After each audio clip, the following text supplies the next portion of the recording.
जय श्री राम दोस्तों। हमारी आज की कहानी है बुढ़ापे का दर्द। किशन लाल जी अपने कमरे में अपनी पत्नी मालती जी के साथ बैठे हुए थे और रोजाना की तरह अपने कारोबार का हालचाल सुना रहे थे। तभी इतने में बड़ा बेटा आया और बोला, पिताजी जरा तिजोरी की चाबी तो दीजिए। अरे अरे, क्या हो गया? कुछ नहीं, बस 10,000 रुपये चाहिए थे। पिताजी, आपको तो पता है मेरी बाइक की रिपेयरिंग करानी थी। अच्छा ठीक है मालती, जरा चाबी तो देना। मालती जी अपनी कमर में से चाबी का गुच्छा निकाल कर दे देती हैं। बड़ा बेटा अभी जाता ही है कि इतने में छोटा बेटा आ जाता है। बाबूजी, बच्चों की स्कूल की और ट्यूशन की फीस भरनी है, 20,000 रुपये चाहिए, जरा दीजिए तो। मेरी तनख्वाह नहीं आई है अभी तक, जब आ जाएगी तो मैं आपको वापस दे दूंगा। पिताजी सब जानते थे, वे सब जानते थे कि दोनों बेटे क्या कर रहे हैं, लेकिन फिर भी यही सोचकर चुप हो जाते। क्या फर्क पड़ता है तो सब अपने बच्चों का ही। वैसे तो किशन लाल जी कभी मना नहीं करते थे तिजोरी की चाबी देने से, लेकिन कभी कभी कारण पूछ भी बैठते थे तो बच्चे कहते, क्या पिताजी, आपको तो हम पर विश्वास ही नहीं है। इस पर किशन लाल जी ठहाका लगाकर हंस देते। मालती जी मना भी करती रहती, परंतु किशन लाल जी नहीं मानते। अरे मालती, तुम तो जानती हो मेरे बच्चे मेरी जान हैं, लेकिन जी आपने बुढ़ापे के लिए भी तो। अरे भाग्यवान, बुढ़ापे की चिंता तुम क्यों करती हो?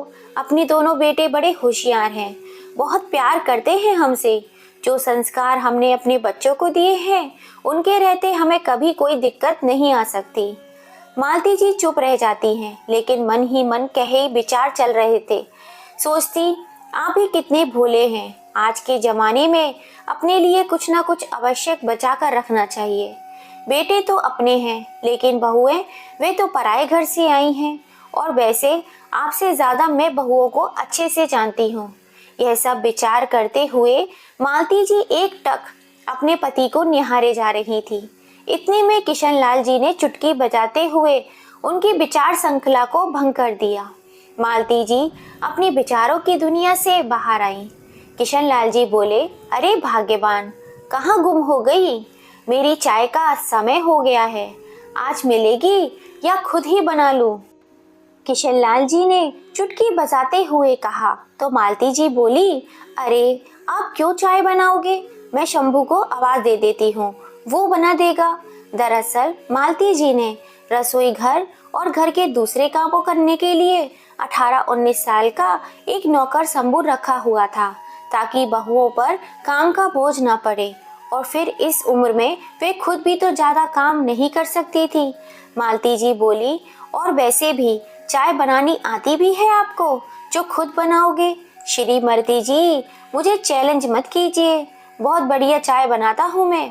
चलो आज मैं तुम्हें चाय बनाकर ही पिलाता हूँ। कहते हुए किशन लाल जी रसोई घर में जाकर चाय बनाने लगे तो इतने में शंभू आ गया। अरे बाबूजी, मैं किस लिए हूँ, मैं चाय बना देता हूँ। अरे नहीं, आज की चाय मैं ही बनाऊंगा और तुम्हें भी पिलाऊंगा। कहते हुए किशन लाल जी चूल्हा जलाने लगे, साथ में अपनी पत्नी के लिए गाना भी गाने लगे। बाहर दोनों बहुएं अपनी हंसी बड़ी ही मुश्किल से रोक कर खड़ी हुई थी। शाम को मालती जी और किशन लाल जी रोज की तरह सैर सपाटा करने के लिए बाहर निकले। मालती जी अपने आप को बहुत ही भाग्यशाली महसूस कर रही थी कि उन्हें किशन लाल जी जैसा सुलझा हुआ इंसान मिला है। पर कहते हैं ना, कभी कभी अपने भाग्य को अपनी ही नजर लग जाती है। अभी थोड़ी ही दूर निकले ही थे कि देखा सामने से एक तेज गति की बाइक बेकाबू होकर उनकी तरफ ही आ रही थी। कुछ समझ पाते इससे पहले ही बाइक वाले ने उन दोनों को टक्कर मारकर बुरी तरह से घायल कर दिया। जब होश आया तो मालती जी ने स्वयं को अस्पताल के बेड पर पाया।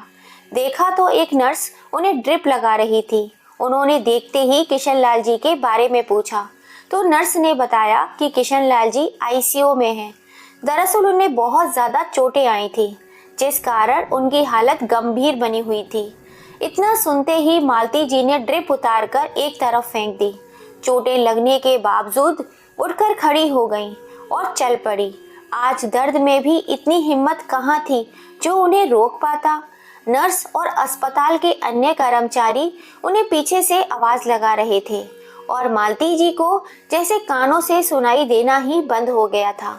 सिर्फ और सिर्फ किशनलाल जी की प्यार भरी बातें ही उनके कानों में गूंज रही थी। किशनलाल जी को इतनी बुरी अवस्था में देखकर मालती जी उन्हें देखती ही रह गईं। किशनलाल जी बेहोश थे। तभी मालती जी बोली, उठिए ना, देखिए आपके सहारे से तो मैं जिंदगी जी रही थी। आप ही तो मेरे दिल की भावनाओं को समझते हैं। अब आप ही इस तरह मुझसे रूठ जाओगे तो मेरा क्या होगा।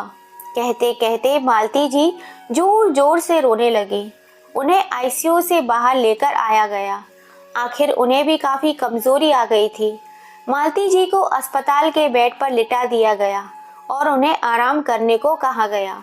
किशनलाल जी की चिंता ही मालती जी को खाई जा रही थी। आंखें बंद किए मालती जी अपने पति के साथ बिताए मीठे पलों को याद कर रही थी कि इतने में एक आवाज आई, बड़ी माँ। आंखें खोलकर देखा तो सामने उनका नौकर शंभू खड़ा था। मालती जी की ऐसी हालत देखकर उसकी आंखों में आंसू आ गए थे। बोला, खाना खा लीजिए बड़ी माँ। मालती जी इधर उधर देखने लगी। आसपास और कोई नहीं था। शंभू बोला, अब सब लोग घर चले गए थे तो मुझे लगा कि आप अस्पताल में अकेली हैं, तो मैं आपका हालचाल जानने के लिए आ गया। आते आते थोड़ा खाना भी लेकर आया। उठिए बड़ी माँ, खाना खा लीजिए। बाबूजी भी जल्दी ही ठीक हो जाएंगे, आप चिंता मत कीजिए। शंभू का स्नेह देखकर मालती जी को कुछ हौसला हुआ। उन्हें लगा कि उनके साथ कोई तो खड़ा है इस दुख की घड़ी में। इतने में नर्स अंदर आई और बोली, मालती जी, आपके पति को होश आ गया है। शंभू उन्हें लेकर किशनलाल जी के पास गया। किशनलाल जी होश में तो थे, परंतु अपने हाथ पैर नहीं हिला पा रहे थे। यह देखकर मालती जी दर्द और चिंता से भर गई, लेकिन अपने पति के सामने कमजोर पड़ना नहीं चाहती थी। इसीलिए तुरंत ही अपनी पीड़ा अपनी आंखों में समेटकर किशनलाल जी की ओर देखकर मुस्कुराई और बोली, भगवान का शुक्र है कि आप ठीक हैं। अब हम जल्दी ही अपने घर चलेंगे। तभी थोड़ी संभलने के बाद उन दोनों को अस्पताल से छुट्टी मिल गई। वे दोनों घर तो आ गए, लेकिन किशनलाल जी अब व्हील चेयर पर आ चुके थे। वे अपने चलने फिरने में असमर्थ थे। घर पर आने के बाद तो जैसे मालती जी और किशनलाल जी की जिंदगी ही पलट गई। जो लोग कभी घर के मुखिया हुआ करते थे, इस घर की रौनक हुआ करते थे, वे दोनों अब अपेक्षा की नजरों से देखे जाने लगे। बच्चों को अपने माता पिता ही बोझ लगने लगे। किशनलाल जी की दवा पानी सब मालती जी ही करती थी। एक दिन शंभू किसी काम से बाजार गया था तो मालती जी ने अपनी छोटी बहू से कहा, बेटा, अपने बाबूजी के लिए कम नमक मिर्च की थोड़ी सी खिचड़ी बना दोगी? तो बहू ने टका सा जवाब दिया, माँ जी, हमें और भी बहुत सारे काम हैं और पिछले कुछ दिनों से जो घर की हालत चल रही है तो इस वजह से हम किटी पार्टी में भी नहीं जा पाए। यह काम आप खुद भी कर लीजिए तो अच्छा होगा। कहते हुए तैयार होकर किटी पार्टी में चली गई। कभी कभी मालती जी बेटों को दवा या फल लाने को कहती तो कोई न कोई बहाना बनाकर इनकार कर देते। तभी बेटों का साथ देने के लिए बहुएं भी आ जाती। माँ जी, कितना भी खर्च कर लो, अब बाबूजी तो ठीक होने वाले हैं नहीं, तो थोड़ा सा सोच समझकर बात किया करो खर्चे की। इन तीर भरी बातों को माँ का कलेजा छलनी हो जाता है। मन ही मन वह जानती थी कि बेटों को यह सब सिखाने वाली उनकी बहुएं ही हैं। सोचने लगी, यही बेटे छोटे छोटे खर्चों के लिए बाबूजी बाबूजी करते हुए आ जाते थे। अब बाबूजी लाचार क्या हो गए तो दूध में से मक्खी की तरह निकाल कर फेंक दिया। बेटे बहू की जली कटी सुनकर जब मालती जी कमरे में आई तो देखा किशनलाल जी की आंखें आंसुओं से भरी हुई थी। किशनलाल जी मालती जी को देखकर बोले, मैंने अपने दोनों बेटों को अपने दोनों हाथ समझा था, लेकिन मुसीबत में यही दोनों बेटे हमारी परवरिश को भी नकार देंगे यह मैं नहीं जानता था। लेकिन मालती, तुम मेरी चिंता मत करो, मैं बिल्कुल ठीक हूँ। अरे, तिजोरी की चाबी कहाँ गई? यहीं तो रखी थी। इधर उधर देखते हुए मालती जी बोली। शंभू जो पास में ही खड़ा सब बातें सुन रहा था, मालती जी से बोला, अरे सुबह ही तो छोटी भाभी और बड़ी भाभी कमरे में आई थी, क्या पता उन्होंने ही ली हो। यह सब सुनते ही मालती जी चौंक गई, लेकिन खुद को संभालते हुए बहुओं के पास पहुंची। बहू, वह तिजोरी की चाबी क्या तुम्हारे पास है? मालती जी थोड़ा सा सकुचाते हुए बोली, लेकिन बहुओं को तो जैसे तैयार ही खड़ी थी चिल्लाने को। माँ जी, आप तो पैसा लुटाने में ऐसे लगी हुई हैं जैसे कि पैसे पेड़ पर उग रहे हों। अब तो आपके पति की कमाई भी नहीं आ रही, इसलिए पैसों को कैसे बचाना है ये हम अच्छी तरह से जानते हैं। अब ये चाबी आपको नहीं मिलेगी। बहुओं के मुंह से ऐसी बातें सुनकर मालती जी आश्चर्यचकित रह गई। वह बात को बढ़ाना नहीं चाहती थी, इसलिए चुप करके अपने कमरे में लौट आई। अगले दिन मालती जी सब कुछ सोकर उठी तो देखा किशनलाल जी को थोड़ा बुखार था। जाकर बेटों से कहा, तुम्हारे बाबूजी को अस्पताल लेकर जाना है, बुखार लग रहा है और रूटीन चेकअप भी करवाना है, तो गाड़ी ले चलो। इतने में छोटे बेटे का जवाब था, गाड़ी में पेट्रोल नहीं है। आपको तो पता है घर में पैसों की कितनी तंगी चल रही है, ऊपर से बाबूजी सब काम धंधा छोड़कर घर पर बैठे हुए हैं। इतने में बड़ा बेटा भी आया और बोला, माँ आप समझती क्यों नहीं है, हम लोग नौकरी पेशा वाले हैं, इतना समय नहीं होता हमारे पास ये फालतू कामों के लिए। शंभू को बोलकर ऑटो बुला लीजिए और चली जाइए बाबूजी को लेकर।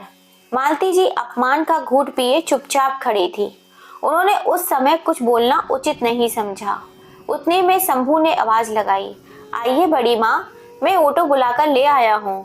जाते हुए मालती जी ने शंभू से कहा, पर बेटा मेरे पास तो पैसे भी नहीं बचे दवा और फल लाने के लिए। मैंने पैसे उठा लिए हैं, मेरी तनख्वाह में से कुछ पैसे बचे हुए थे, पूरे हो जाएंगे। कहते हुए शंभू बाबूजी की व्हील चेयर को सरकाते हुए ले गया। कहने को तो शंभू नौकर था, लेकिन मालती जी और किशनलाल जी की सेवा उनके बच्चों से बढ़कर कर रहा था। ऑटो में मालती जी शंभू से कहने लगी, मुसीबत में जब अपनों ने ही पल्ला झाड़ लिया तब तुमने अपनों से भी ज्यादा ख्याल रखा। तब शंभू बोला, बड़ी माँ, बचपन से ही मेरे माँ बाप नहीं थे, मेरी दादी ने ही मुझे पाल पोस कर बड़ा किया, अब वो भी चल बसी है। मुझे तो आप दोनों में ही अपने माता पिता की परछाई नजर आती है। यह सब बातें कहते हुए शंभू की आंखें सहज उठी। अस्पताल में डॉक्टर ने किशनलाल जी के लिए कुछ खास डाइट और एक्सरसाइज बताई थी। शंभू ने उन सबको अच्छे से समझ लिया। वापस घर आते हुए रास्ते में ऑटो रुकवाकर शंभू ने दवाइयाँ और फल और ज़रूरी सामान ले लिया। शंभू ने उनके खाने पीने का खास ध्यान रखा। कुछ दिनों में ही बाबूजी ठीक होने लगे। जब तबीयत थोड़ी अच्छी हुई तो एक दिन बाबूजी ने अपने दोनों बेटों को हॉल में बुलाया। क्या हुआ बाबूजी, आपको तो कोई काम धंधा है नहीं और आप सारा दिन हमें ही परेशान किए रखते हो। दोनों बेटे चिल्लाते हुए अपने अपने कमरे से बाहर आए। सामने देखा तो चौंक गए। सामने सोफे पर माँ और बाबूजी एक साथ दो अनजान के शख्स के साथ बैठे हुए थे और किशनलाल जी के चेहरे पर गजब का आत्मविश्वास झलक रहा था। तुम दोनों को शायद नहीं पता, आज हमारी श्रीमती जी का जन्मदिन है, उसी अवसर पर यह सारा इंतजाम किया है आज हमने। कहते हुए किशनलाल जी ने मालती जी के साथ केक काटा। मालती जी को एक गिफ्ट बैग में उठाकर देते हुए बोले, यह लीजिए श्रीमती जी, आपके लिए अपनी पसंद की महंगी वाली सिल्क की साड़ी लाया हूँ। बहुओं के मुंह खुले के खुले रह गए। क्या हुआ, हैरान क्यों हो गए कि इस लाचार निठल्ले बूढ़े के पास इतने पैसे कहाँ से आ गए। चलो आज आप लोगों को भी सरप्राइज दिए देता हूँ। किशनलाल जी ने अपने साथ खड़े दोनों व्यक्तियों का परिचय दिया। यह मेरे वकील दोस्त हैं दामोदर जी, जिन्हें मैंने वसीयत का बंटवारा करने के लिए यहाँ बुलाया है, और यह हैं दीनदयाल जी, जिन्हें मैंने यह मकान 1.5 करोड़ 40 लाख रुपए में बेच दिया है। इतना कहने की देर थी कि बेटे और बहुओं के सिर पर तो जैसे आसमान ही टूट पड़ा। लेकिन बाबूजी, आप बिना हमारी रजामंदी के ऐसे कैसे? मेरी बात अभी खत्म नहीं हुई है। किशनलाल जी आज बोलते ही जा रहे थे और किसी की हिम्मत नहीं थी कि आज उन्हें रोकने की। किशन लाल जी ने वकील साहब को वसीयत पढ़कर सुनाने को कहा। उसमें लिखा था, मैं अपनी दुकान से अपने बेटे और बहुओं को बेदखल करता हूँ। उस पर आज से शंभू का हक होगा। वही अब मेरा कारोबार शंभू संभालेगा। इस मकान को बेचने से जो पैसा आएगा उसका आधा हिस्सा मैं अपने पोते और पोतियों के नाम जमा कर दूंगा, जो कि उनके वयस्क होने के बाद उन्हें मिल जाएगा। और बाकी की आधी रकम में से एक छोटा सा मकान मैं खरीद रहा हूँ, जिसमें मैं, मेरी पत्नी और शंभू तीनों रहेंगे। और मेरे पोता पोती के लिए मेरे घर के दरवाजे हमेशा खुले रहेंगे। अब किशन लाल जी बोले, तुम लोगों के पास 10 दिन का समय है। अपने रहने का इंतजाम कहीं और कर लीजिए, क्योंकि 10 दिन के बाद इस घर पर दीनदयाल जी का हक होगा। मैं अभी इसी भ्रम में था कि मेरे दोनों बेटे हैं जो बहुत ही होनहार हैं, परंतु क्या सचमुच मेरे दोनों बेटे मेरे अपने हैं? यहाँ सब अपने अपने स्वार्थ में जी रहे हैं। मैं तो मिथ्य भ्रम में पड़कर खुश हो रहा था कि यहाँ सब मेरे अपने हैं। शुक्र है मालिक का, जो हमें ऐसा दुख दिखाया जिसके कारण मुझे दुनिया की असलियत साफ साफ दिखाई देने लगी। मुसीबत के समय भी तुम्हें सिर्फ और सिर्फ पैसा ही दिखाई दे रहा था।